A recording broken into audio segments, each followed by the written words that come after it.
시작하겠습니다. 안녕하십니까. 이마티스내과 유정입니다. 오늘은 통풍 환자 교육 자료에 대해서 요청받은 게 있어서 조금 고민을 하다가 이게 결국 이제 뭐 각 학회별로도 브로셔가 옛날에 있었고 그 다음에 각 제약회사별로도 나온 게 있는데 최근에 5월 달에 SK에서 만든 게 있다고 해서 일단은 자료를 받았습니다. 그래서 한번 같이 훑어보고 이게 쓸만할지 아니면 또 이 환자용 교육 자료를 보면서 또 궁금한 것들이 생기고 이것들을 또 한번 해서 소위해보는 자리로 만들어 보도록 하겠습니다.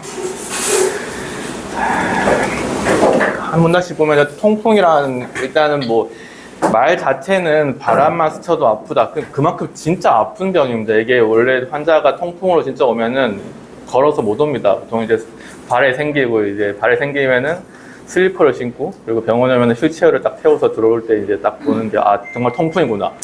그런 게 아니고 그냥 조금 뭐 발가락이 좀 찌릿찌릿해요 하면 일단 통풍이 아닐 확률이 더 클 정도. 통풍은 진짜 아픈 관절이 부러졌을 때 붓는 만큼 띵띵 부어서 오는 거고요. 일단 남성에게 흔합니다. 옆에 표를 보시면은 일단 저기 제일 위에 게 남자고요. 제일 밑에 게 여자입니다. 약 한 3배 정도 차이가 난다고 생각하면 됩니다. 그래서 일단 여성이 또 통풍이라 그러면은 또 아닐 가능성이 높다고 생각하면 됩니다. 자, 두 번째 문단 이제 요산이란 단어가 나오고 요산이 이제 관절에 가서 결정차가 되었을 때 염증을 일으키는 얘기입니다. 그래서 원래 이제 식사를 하게 되면은 우리 몸에는 이제 뭐 들어온 음식들이 어떤 퓨린이라는 대사 물질을 만들게 되고 퓨린이 이제 요산으로 분해가 되어서 녹는 물질이 되어서 소변으로 빠져나가는 과정을 겪습니다. 근데 이게 많이 생기거나 혹은 배출이 적게 되는 과정 중에서 요산이 많이 혈중에 생기게 되면 이걸 고요산 혈증이라고 하고 이 고요산 혈증 가진 분들 중에서 몇몇은 결정이 생기면서 이 관절에가 쌓이게 됩니다. 뭐 환자용 자료에는 이제 심장에서 제일 먼 부분에 생깁니다. 이게 이제 뭐 가장 멀리 있는 부분에 가게 되면은 이제 온도가 내려가면서 이제 녹아있던 결정이 조금 굳으면서 생기는 게 아니냐 하는데 이건 일종의 가설 정도밖에 안 되는 것 같고요. 일단 이렇게 설명하면 쉬워지니까 이렇게 좀 설명을 하고 있습니다. 그래서 고요산 혈증이 생기는 분 중에서 몇몇은 증상이 없습니다. 그러니까 우리가 가끔 이제 랩을 이제 정규로 해보면은 요산이 8, 9가 되는데도 이게 그러니까 통증이 없는 분들도 있습니다. 평생 통증 없이 사는 고요산 혈증이 있고 이런 분들은 아직까지는 별 치료 없이 지내자라고 되어 있습니다. 이런 분들 중에서 관절염이 생기게 되면 이걸 통풍 발작이라 부르고 이거는 재발되면서 관절을 부식시킬 수 있기 때문에 문제 생기고 최근에는 이제 고요산 혈증이 생기는 이유가 단순히 그냥 이 배설 문제뿐만 아니라 이런 분들 가운데는 대부분이 다 대사성 질환을 갖고 있습니다. 뭐 남자분들 당뇨, 혈압 있는 분들 많고 또 콩팥 기능이 떨어지면서 이제 요산이 더 많이 쌓이기 때문에 이런 분들 중에서 통풍이 생기면은 이런 질환과 같이 관리를 해 주어야 돼서 조금 더 내과에서는 좀 더 관심을 가지고 보는 질환입니다. 사진에서 보듯이 저렇게 띵띵 부어서 오는 게 대표적인 모습입니다. 보통 대부분 다 양쪽 엄지발가락 중 한쪽에 생기는 것이 대부분이고, 뭐 지금 이런 거 보시면 이제 보통 뜨겁고 이제 피부가 붉어져 있고 안에 이제 관절 안에 관절액이 차 있어서 초음파 보면은 이렇게 안에 프로지클러션이 보일 정도입니다. 자, 보통 이 통풍 발작은 옛날에는 그냥 지켜봐도 좋아진다고 되어 있습니다. 원래 물론 그 일주일 상간에는 정말 아프지만은 이게 만약 치료 없이 지내도 가라앉게 되어 있고, 근데 이제 이 3번 생긴 사람 중에서 약 반 이상이 이제 1년 이내에 통풍을 재발을 겪게 됩니다. 물론 이제 처음 왔던 분들 중에서 한 40%는 두 번째 발작 없이 잘 지내는 경우도 있습니다. 근데 이렇게 발작이 온 다음에 그냥 증상이 없다가 1년 이내 재발이 생기게 되면 이런 분들은 이제 어떤 이벤트의 원인이 되는 게 노출될 때마다 반복되게 되고 반복되는 관절이 이제 한두 개가 계속 반복이 되니까 그 관절이 이제 부식이 되면서 이제 관절의 어떤 변형까지 오게 되는 질환이 되고 이게 젊을 때 생기게 되면은 거의 남은 여생 4, 50년 동안 발작을 반복하기 때문에 이걸 미리 차단해 주는 게 어떤 굴곡계의 질환 그러니까 그 운동 입장에서는 관절 변형을 막아주는 게 제일 중요한 것이 되는 거죠. 요즘은 잘 안 보이지만 옛날에는 모르고 지내던 분들은 이렇게 토파이가 관절에 쌓이면서 이렇게 커지게 된 게 보입니다. 이렇게 해서 아마 수술하신 선생님들은 아시겠지만은 이거 이제 제거하는 것도 예전에 했었고요. 또 잘 생기는 거 귓박혀도 생깁니다. 이렇게 옛날에 이렇게 귓박혀도 생겨가지고 요거 찢어서 떼면 노란 거 이렇게 나오고 하는 것들도 본 적이 있는데 요즘은 거의 없습니다. 이건 그 전 단계에서 다 관리돼서 이런 것도 생길 수 있고, 또 하나 관심을 가질 거는 이게 생기게 되는 분들도 요산을 낮춰서 꾸준히 보면은 노가 나와서 줄어든다고 되어 있기 때문에 관리가 중요하게 됩니다. 통풍 치료는 두 가지로 나눠서 설명을 하게 되고, 급성 통증 시에는 진통소염제나 콜킨 그리고 스테로이드 사용해서 이제 항염증 작용으로 3, 4일 정도 관리해서 급성 관절염을 낮춰주는, 우리가 보통 알고 있는 어큐트 아스라이티스를 관리하는 방식으로 하면 되고요.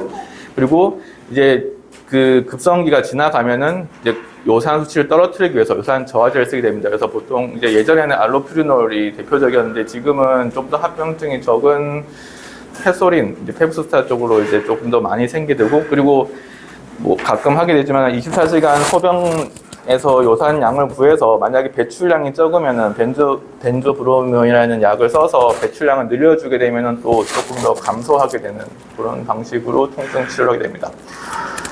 최근 가이드라인에서는 이 어큐트 스테이트에서 동시에 이제 펠북소스탓을 쓰라고도 되어 있긴 한데, 이게 완전 권장사항은 아니고 그렇게 해도 된다 정도로 되어 있는데, 써보면은 환자가 이렇게 급성으로 어큐트 상태에서 또 한 번 더 고요산이 떨어지게 되면서 또 한 번 염증을 생기게 할 수도 있어서 아직까지 완전 권장은 아니고 그렇게 할 수도 있다고 되어 있지만, 여전히 어큐트 스테이트에서는 인플라메이션 관리가 먼저, 인플라메이션이 좋아지면은 그 다음에 요산 수치 관리, 이렇게 두 단계로 나눠서 하는 게 아직까지는 정 가이드라인으로 보시면 될 것 같습니다.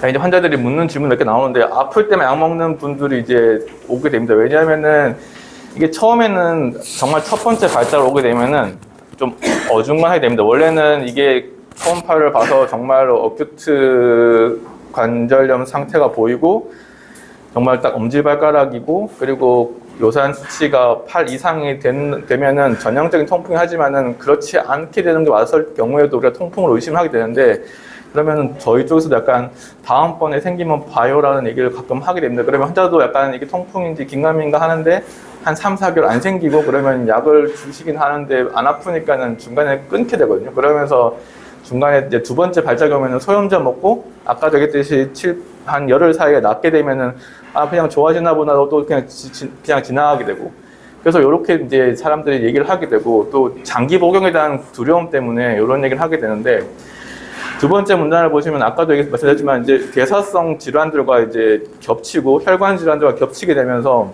통풍 환자에서 데이터를 이제 RCT를 해본 결과, 이 사람들이 통풍 환자에서는 통풍이 제대로 치료가 안 되면은 심장 질환도 사망이 높아지게 되고, 그다음에 그 만성 콩팥 질환으로 가는 경우도 더 많아지게 됩니다. 그리고 요산 저도 썼더니 통풍 환자에서 부가적으로 콩팥 기능 보호 효과까지 나타나는 걸 이제 확인하면서, 이제 통풍 환자들이 생기면 그 환자들은 평생 약 먹는 것이 득이다, 이런 식으로 설명을 해서 하시면 되고, 또 요산 수치는 목표 수치는 6 이하로 하게 되면은 재발도 줄고 생겨있는 토파 양도 작아진다. 이거는 이미 알려진 사실인데서 매일 약을 복용해서 6 이하를 유지하게 되고, 이게 또 다른 얘기가 있는 게, 이 아플 때만 약을 먹게 되면은 이 약을 끊는 기간 동안 또 요산이 올라가야 됩니다. 올라갈 때도 문제지만은 약을 끊고 있다가 약을 다시 복용할 때 떨어질 때도 또 이게 어큐트 인플라가 생기기 때문에 이 플럭추에이션을 만드는 자체가, 요산 수치의 플럭추에이션은 재발의 원인이 됩니다. 그래서 약을 드실 때는 꼭 적어도 이렇게 장기 복용하게 된다 그러면은 꾸준히 드시게 하는 게 좋겠습니다. 자, 이제 뭐 제일 얘기가 많은 이제 환자들이 할 수 있는 생활 습관 교육을 하는 건데요. 이거 어렵습니다. 어려운데, 일단은 이 관절염이 생긴 사람에게 있어서 뭐 일단 현대인의 어떤 대사성 질환을 막기 위해서는 뭐 지금 보시다시피 체중 감량과 운동은 동반이 되어야 됩니다. 이거는 체중 감량은 비만 자체가 있는 통풍 환자에서 발생할 수 있는 확률이 더 크기 때문에 일단 몸무게를 줄여야 되고, 운동은 평소에 관절이 아프지 않은 운동을 시켜서 이제 체중 조절을 목적으로 하는 이제 운동들이 도움이 된다고 되어 있습니다. 그렇게 했고, 요산 수치가 이제 몸에서 수분이 빠지면 더 많이 올라가기 때문에 충분한 물을 먹어라. 뭐 나쁘지 않습니다. 여기까지는 이제 그냥 일반적인 우리 건강 관리로 들어가면 되고요. 그러면 이제 담배 피시는 분들은 더 많이 생기게 되니까는 줄이십시오라는 얘기를 하셔야 됩니다. 이거 뭐 모든 다른 질환과 똑같은 얘기를 하는 건데, 이거는 그냥 별로 사람들 귀에 잘 안 들어가면서 그냥 요 페이지는 보여주시면 될 것 같고, 두 번째 이제 요 얘기를 하게 되는 건데, 먹는 것 때문에 이제 많은 사람들이 묻게 됩니다. 그래서 먹는 거를 조절해야 됩니까? 라고 얘기를 했을 때, 일단 첫 번째 얘기하셔야 될 거는, 먹는 거를 줄이신다고 해도 선수 떨어지는 양이 이해가 안 된다라는 교육을 꼭 하셔야 되고, 그럴 바에는 약을 먹어서 이해를 떨어지기 더 중요하다, 이걸 먼저 하셔야 됩니다. 이게 아무리 그러니까 약을 안 먹고 먹는 걸 조정해 볼게요 했을 때 요 선수에 떨어지는 양이 극소가, 그러니까 얼마 안 된다는 거죠. 이게 뭐 내가 정말로 갑자기 식사를 육류에서 비건으로 바꾼다고 할지언정 어쨌든 단백질 양이 들어오게 되고, 지금 보시는 좀 이따 보여드릴 많은 음식물에 대한 노출이 될 수밖에 없기 때문에 수치가 얼마 안 떨어진다는 거예요. 그래서 만약에 정말 통풍으로 진단받는다 그러면은 식사 생활이 도움이 되기는 하나, 식사 생활로 인한 주는 것보다는 약으로 섭취가 더 중요하기 때문에 오히려 약을 드시면서 충분한 영양을 골고루 섭취하는 게 더 중요하다. 요거는 기본적인 마인드 생각하시면 됩니다. 이게 왜 그러냐면은, 이게 우리가 일단 퓨린이라고 했을 때 머릿속에 들어오는 생각이, 퓨린은 원래 이게 DNA, RNA에 속해 있는 그 아데노이드 성분이에요. 그러니까 단백질에 많기는 하나 단백질 성분은 아니에요. 그래서 이 단백질이 육류에만 있는 게 아니라 지금 보다시피 그냥 우리가 아는 육지에 사는 그 육류랑 바다에 사는 육류뿐만이 아니라 이 야채들까지도 다 포함이 됩니다. 그러면 이제 못 먹는 음식, 그러니까 먹을 수 있는 음식이 없어요. 그러니까 이게 퓨린을 안 먹겠다 생각해서 줄이게 되는 건 나쁘진 않은데, 이게 모든 걸 다 안 먹어야 되기 때문에 그러면은 이 단백질 소모가 더 많아지게 되고, 이게 단백질, 그러니까 흡수가 적게 되니까는 더 많은 문제 생기게 되는 거니까는 오히려 퓨린을 그러니까 많아지는, 그러니까 우리 회식 같은 그런 자리를 피하는 게 더 낫지, 이게 안 먹는 게 아니라 일정한 양을 꾸준히 먹어주는 거는 도움이 된다라고 설명하셔야 되고요. 대신에 약을 먹어서 그 수치가 만약에 이제 내가 먹는 식단 때문에 1이 올라갈 것 같으면은 약을 뭐 페소리나 40이나 80 먹어갖고 1을 떨어뜨리자, 이런 식으로 교육을 하셔야 됩니다. 이거 중요한, 꼭꼭 안 먹어야 되는 거는, 일단 알코올은 유해 요인인데서 술 드시는 분들은 술자리는 꼭 줄이라고 하셔야 되고요. 또 하나 우리가 조금 더 애매한 것들이 이 플룩토스입니다. 플룩토스. 이 과당인데 모든 음료수에 다 들어있습니다. 그리고 우리가 지금 즐기는 모든 그러니까 음식의 단맛에 다 들어있다고 하시면 됩니다. 그래서 이 플룩토스가 분해되는 과정 중에 이 잔틴이 늘어나게 되고 잔틴이 요산으로 바뀌는 게 많습니다. 그래서 이게 그러니까 만약에 이제 이런 예를 들어서 나는 술을 안 먹는데 콜라를 그냥 냉장고에 쌓아놓고 있어요. 이렇게 되면 이 사람은 통풍이 원이 되는 겁니다. 그래서 그럼 이 사람은 술만 관리하는 게 아니라 그 음료수까지 다 관리해 주셔야 돼요. 이런 거 갖다가 많이 먹고 있으면 이걸 못 먹게 하시는 게 도움이 된다라고 생각하시면 되고요. 이 지방 얘기 나오는데, 일단은 이건 다 미국 얘기죠. 이제 유제품이 그러니까 대열이 식품이 많다 보니까는 이게 미국 사람들은 이렇게 스킨 밀크, 저지방 이제 우유에 좀 예민하거든요. 근데 이게 지방이 많고 적음을 같이 먹여봤더니 지방이 탈 때도 이게 퓨리 나옵니다. 그래서 만약에 드실 거면은 지방이 적은 음식들로 드시면 좋겠다. 이런 것들은 좀 소개해 주시고요.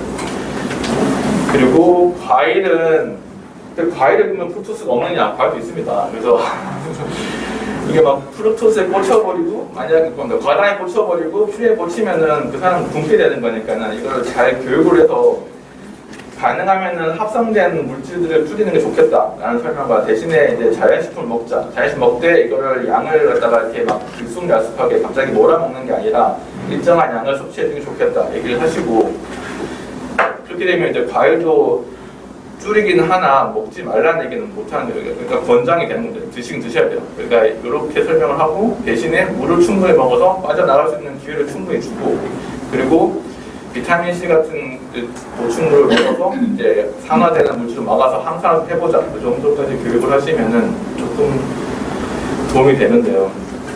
제가 얘기를 하고도 어려운 얘기 같습니다. 이상적이지. 이게 쉬운 얘기는 아닌 것 같습니다. 이제 결국에는 이제 자주 오라고 해서 자주 교육할 수밖에 없습니다.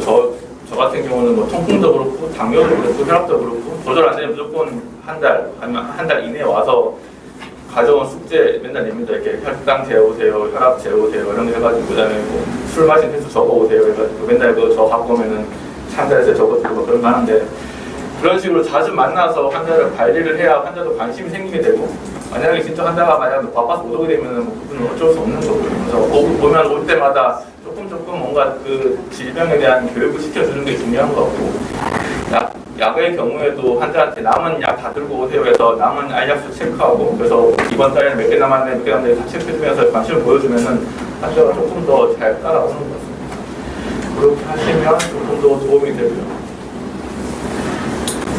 이 정도 특자가 있어서 보여드릴 거고 질문 있으시면 질문하고 거기서 답변하도록 하겠습니다. 저게 이제 제가 제일 중요한 게 약을 얼마 어느 정도까지 먹여야 되는지 않습니까? 제가 이제 페소린익을 먹이고 있는데 어느 기간을 모두 정해야 될까요? 평생을 먹으라고 해야 될까요? 그래서 만약에 첫 번째 어떻게 보게 되면은 지금 이제 아까 말씀드렸지만 약간 언디퍼런시에이터 좀 구분이 안 돼서 중간에 한번 끊어보는 건 도움이 되는 것 같습니다. 한 6개월 쓰고 그래서 끊어서 만약에 이 사람이 노르산이가 좀 올라가는데도 그냥 안 생기면은 좀 지켜야 되는데 만약에 이미 재발을 하고 있고 그리고 재발하고 혹은 이제 영상에서 토파이 확인된 분들은 어떻게든 혈압, 당뇨처럼 생생할 때도 관리하셔야 됩니다. 그러니까 뭐 초음파상에서 우리가 그 크리스탈이 보이는 경우에는 평생 먹는다고 생각하기 좋겠다. 지금 뭐냐면 제가 딱 하는 게 이제 우선은 1년만 제가 트라이를 환자분들이 계속 뭐냐면은 이거 계속 끌고 가기가 참 어려워요. 그러니까 제가 1년을 목표치를 안 정해줘 버리면은 환자들이 대부분 보면은 그러니까 당신은 제가 그래서 꼭 뭐냐면은 이제 피검사도 처음에는 제가 하는 게 한 두세 번은 한 달에 한 번씩 좀 오라고 피검사를 해서 자기가 자꾸 보여주거든요. 결과치를 보여주고 하면은 환자분들이 그냥 단순히 약만 툭툭툭 던져져 버리면은 중간에 가다가 관심이 모두가 떨어져 버리더라고요. 그런데 당신이 1년 동안은 재발이 없으면은 요거를 끊고 당신 음식 조절만 해서 가겠다. 자기가 희망의 목표치를 정해주고 그걸 지키는데 모호하게 접근을 해버리면은 약만 주고 약 드세요 라고 이야기 해버리면은 거의 대부분 로스가 나 되버리더라고요. 그래서 저는 항상 하는 게 제 방식이 맞는지 자꾸 물어보는 거예요. 검증을 받고 싶어서 그랬거든요. 한 2, 3개월 정도는 한 달에 한 번씩 와서 피검사에 당신의 결과치가 얼마큼입니다. 얼마큼 항상 가르쳐주고 그러면서 그 다음부터는 2달에 한 번씩 오라고 하거든요. 2달에 한 번씩 와서 1년 정도 딱 해서 괜찮으면은 그 사이에 발작이 없었으면은 음식만 가지고 조절해 보십시오라고 딱 끝내고 그래도 계속 가는 게 발작이 없었으면 없어도 계속 가는 게 좋겠죠. 먹는 거를 상으로 표현해주고 계속 드시라고 해야죠. 그게 더 나을 것 같아요. 그러면 이제 혈액 검사나 이런 것은 뭐 검사하는 걸 좀 자꾸 줄여 나가야겠네요, 보니까. 네, 왜냐면은 예를 들어서 팩소린 40을 먹고 있으면서 한 2번 검사했는데 약을 잘 먹어서 두께가 똑같다 그러면은 그 용량이 그만큼 떨어진 거니까 그 다음부터는 굳이 3개월도 필요 없이 한 1년에 한 번 봐도 1년에 한 번 조금씩 이제 좀 많이 줄여가는 형태를 좀 하고. 그래서 어쨌든 지금 뭐냐면은 발작이 한 번 있었는데 초음파상에서 뭐냐면 필살이 안 보인 경우는 1년 정도 하고 끊어도 될까요? 그러니까 필살이 있는 경우는 당신은 평생 먹어야 된다. 그리고 재발을 경험한 분들은 그냥 재발 경험한 들 평생 먹는 걸로 가는 걸로 하고. 그게 이제 문제는 뭐냐면 이제 그 필살을 확인하는 게 아주 제한적이에요. 그것도 있는데 문제는 뭐냐면 생길 위치가 예를 들어서 앵클 조인트에 있으면은 초음파로 확인하기 힘들어요. 우리가 볼 수 있는 것은 뭐냐면 내가 아킬레스건이나 조인트 작은 데 있지 않습니까? MTP 조인트 이런 데는 초음파상 보이는 경우가 있는데 니 조인트나 앵클 조인트나 이렇게 생겨 보이면은 그는 발견이 거의 좀 안 되는 경우가 많거든요. 그래서 첫 발작이고 위치도 모호한 경우 그리고 만약에 확인이 안 돼서 통풍으로 완벽히 진단이 안 되면은 원장님처럼 그냥 1년 정도는 잘 교육시킨다고 되어 있고 일은 안 생겼으면은 그 다음에는 재발을 한번 기다려보자 정도로 교육을 하고 노스를 지켜도 돼요.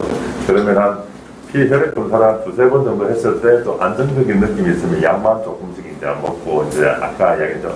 1년이 지났으면은 1년에 한 번 내지 2번 정도만 혈액 검사해서 한번 중간 체크해보고 그 정도 하면 되고. 지금도 먹는 거 있지 않습니까? 제가 왜 선생님한테 저거 요거 좀 한번 교육을 하자 했냐면은 환자분 중에 한 분이 뭐냐면은 우리가 잘 모르는 어떤 쓰리 챌린지 이런 거 있어요. 그 국가대표처럼 우리가 올림픽 대회 이런 건 아닌데 극한 운동을 하는 사람이 있는데 자기가 계속 궁금한 게 이제 음식도 궁금한 음식을 보면 이게 인터넷에 다 찾아보라고 했는데 내가 대충 아는 내용은 요거거든요.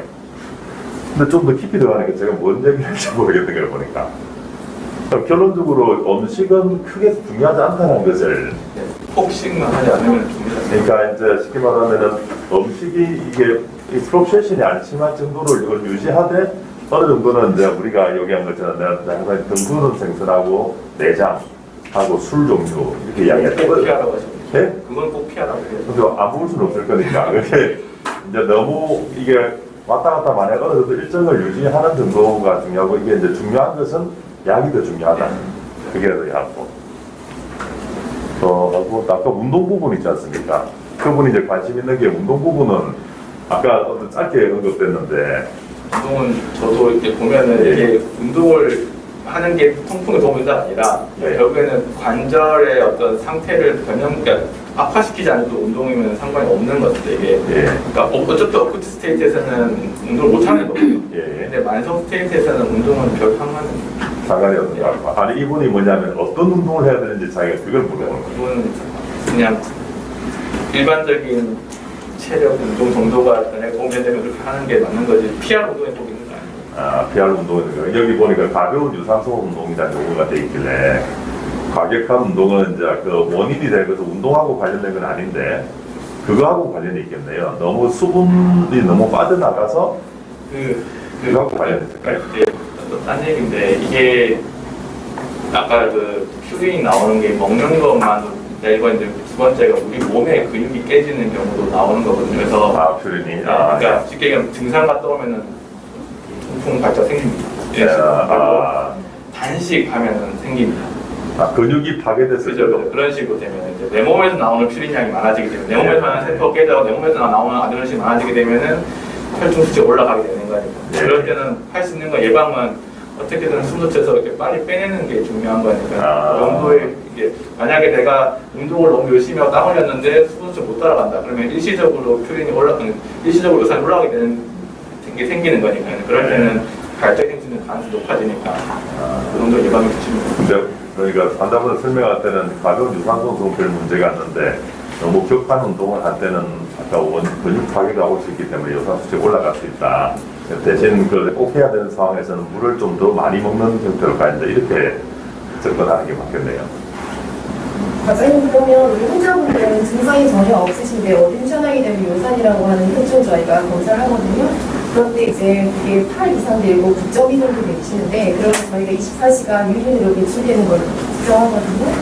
그랬을 때 550 정도 되는 경우에는 제대로 배출이 되는데 요산 생성이 많으신 거잖아요. 그러면 증상이 없어도 9.2 정도 되면 저희가 경구약으로 주고 아닙니다. 무증상 요산 혈증은 치료하지 않습니다. 그러니까 지금 뭐냐면 저는 이제 그것 때문에 지금 하려고 하는 이유 중에 하나가 이제 그런 환자 중에서 이제 수술을 했을 때 있지 않습니까? 그 상황 때문에 저는 뭐냐면 좀 예방적으로 있지 않습니까? 수술을 전후에 한두 달 정도 먹이려고 생각을 하거든요. 그러니까 일반적일 때는 안 먹는 걸로 저는 그런 생각을 했는데 수술을 하는 어떤 트라우마적인 상황이 생겼을 때 그게 이제 염증이 더 오래 가지 않을까 이런 거 높아심에서 이제 하는 건데 그건 안 해도 될까 모르겠습니다. 안 해도 됩니다. 안 해도 되고 그거는 안 근거가 없습니다. 근거가 없는 것 같고요. 알겠습니다. 여기 증상은 있는데 요산은 높지 않은 경우가 많잖아요. 네. 그럴 때는 그냥 어떻게 치료만 하고 그냥 지켜보고 먹고 있는데 따로 해줄 게 있나요?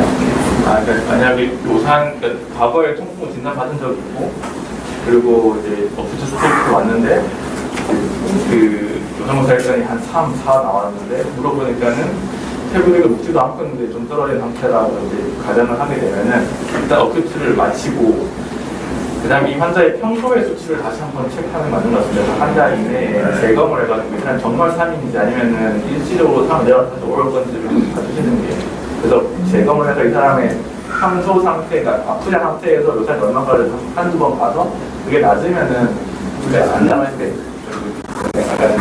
갑자기 떨어져서도 증상이 생기고 그 전에 높았던 네. 거 바닥에 떨어질 때 생각이 제가 어제 본 환자분도 이런 경우인데 자기가 비상약을 받았는 야간에 캡슐이 든 거예요. 이 사람은 안 아프니까는 그 캡솔린에 들어있는 약을 갖고 기상약을 이렇게 있다가 최근에 살짝 아프니까 약을 너무 못하면 갑자기 나한테 더 아파져 온 거예요. 그런 식으로 얘기를 하면은 이게 일정량을 유지하고 있다가 훅 내려갈 때도 환자가 이게 관절이 확 생기거든요.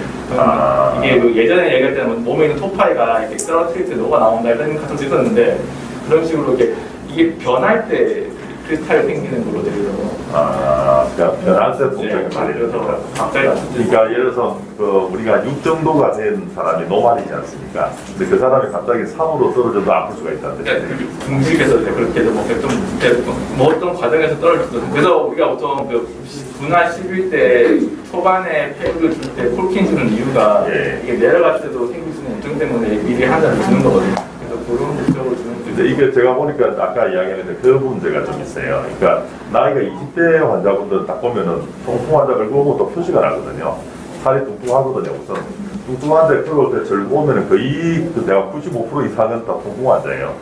근데 통풍 환자인데 60대 넘어가면은 다 삐쩍 마른 분들이에요.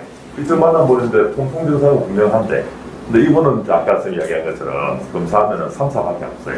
이런 분들은 이제 키드니 펑션이 이제 바뀌면서 약간 소비가 아까 얘기했던 배설량이 줄면서 생기는 거라서 그 나이가 드신 분들은 그 비행 크레아틴을 좀 같이 좀 해보는 게 나을 텐데. 그리고 그분들은 그 캡슐을 쓸지 안 쓸지 좀 고민하셔야 됩니다. 이게 더 떨어뜨리면은 또 다른 조금 애매한 부작용도 있는데 예.